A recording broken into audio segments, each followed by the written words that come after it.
สำหรับเสียงเพลงนี้มอบพิเศษให้แก่ทางทีมงาน J Audio และ VVLS Audio จากนครหลวงเวียงจันทร์นะฮะพิเศษเดินทางมาทางเมืองโขงที่นาคเมืองโขงครับหน้ากากทุเรียนไม่ได้มานะฮะมอบให้หน้ากากทุเรศมาแทนฮะพิเศษนะครับเสียงเพลงนี้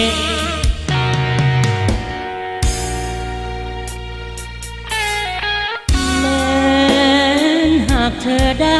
อ่านจดหมายจบลงแล้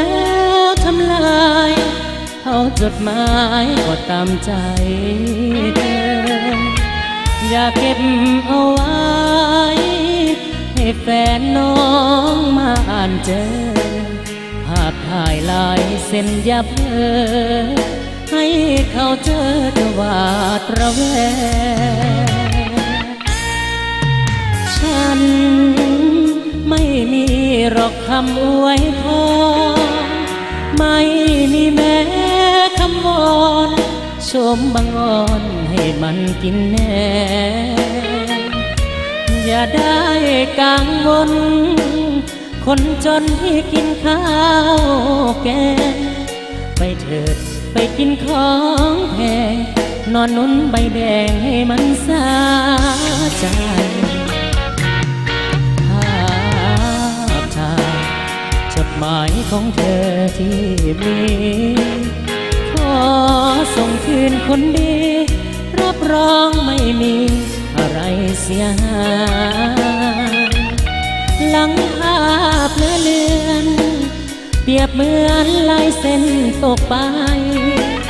ฉันจูบน้ำตาฉันไหลโปรดอภัยเถิดนะควันตานี่แหละเป็นฉบับสุดท้ายจะไม่ขอวุ่นวายตามสบายเถิดนงพังงาไม่มีอะไร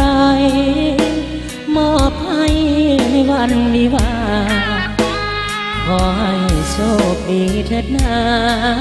ขออำลาเธอด้วยเสียง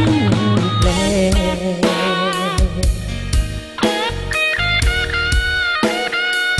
ขอขับใจเนาะสำหรับกำลังแห่งใจ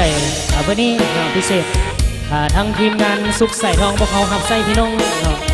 วันนี้พิเศษเลยนะฉันเดินทางมาจากนครหลวงแล้วทั้งทีมงานพวกเขาก็ได้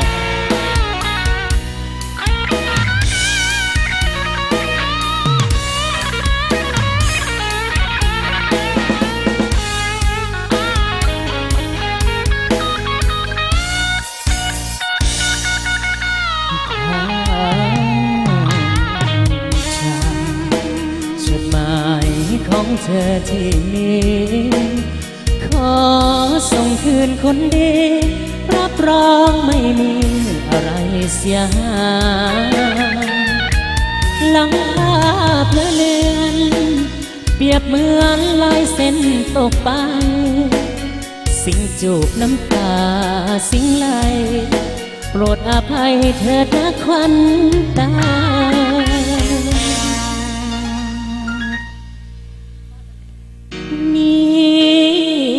เป็นฉบับสุดท้ายจะไม่ขอวุ่นวายตามสบายเถิดนงพังงาไม่มีอะไรมอบให้ในวันวิวาขอให้โชคดีเถิดนาขออำลาเธอด้วย